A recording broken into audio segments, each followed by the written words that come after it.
Hello guys! Nandito nga pala kami ngayon sa Montego Bay, Jamaica. And kasama ko dito si Messman, si Chief Mate, si Euler. Tapos meron pa kaming dalawang kasama, si Cadet at yung isang AB. Lalabas kami ngayon para bumili ng souvenir dito sa Jamaica.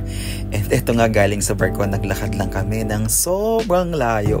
Sumakit nga yung mga binti ko kakalakad dito pag uwi ko kanina. Pero alam nyo, ang saya talaga. Isa sa pinakamaganda sa pagsisiman. Yung nakakagala ka, nakakalabas ka sa iba't ibang bansa ng hindi naman libre, pero at least yung may enjoy mo yung kung ano yung meron sa ibang bansa na napupuntahan mo.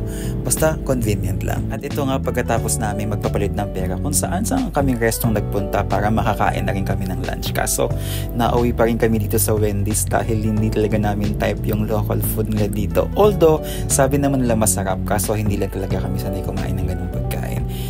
And ito nga, sumakay kami ng taxi para pumunta sa mismong city nila.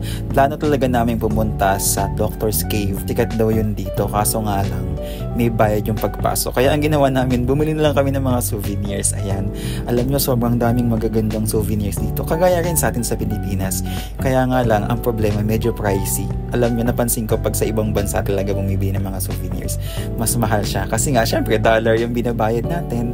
Napansin ko nga yung ref magnet sa atin sa Pilipinas sa mga tourist spot, nasa worth 50 pesos lang, 100 pesos. Pero dito, kung ikukumpara mo, ang mahal, nasa $5, ganyan. So, worth 250 pesos na siya. Pero hindi naman ako nagtitipid. Although, bumibili pa rin naman ako kasi, syempre, gusto ko pa rin kahit papano meron ako maiuwi sa amin as souvenir. And ayan, tignan mo, sikat na sikat si Bob Marley dito sa Jamaica. Halos lahat ng nakikita ko, mukha niya, mga damit, keychain, pang display, at kung ano-ano pa. Halos lahat may mukha ni Bob Marley. Talagang sikat na sikat siya dito sa Jamaica.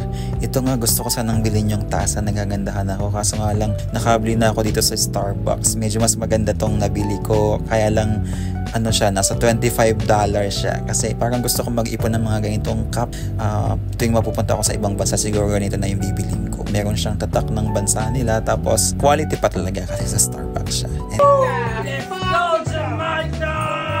Filipina, Bambakla!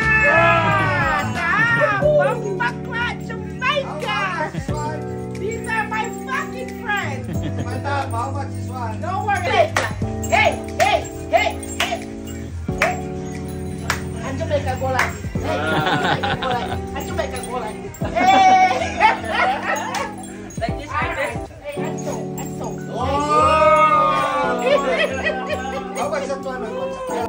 nakabili na ako ng ref magnet kanina, kaso nag-iisip ako kung bibiligan ba ako ng keychain, yung ganitong klase. At ito nga kasama kong si Carl, ayan, panayang sukat niya ng sombrerong may buhok ni Bob Marley. Actually, medyo bagay sa kanya. Matapos nga namin bumili ng mga souvenirs, ay naglakad-lakad lang kami dito sa tabing dagat.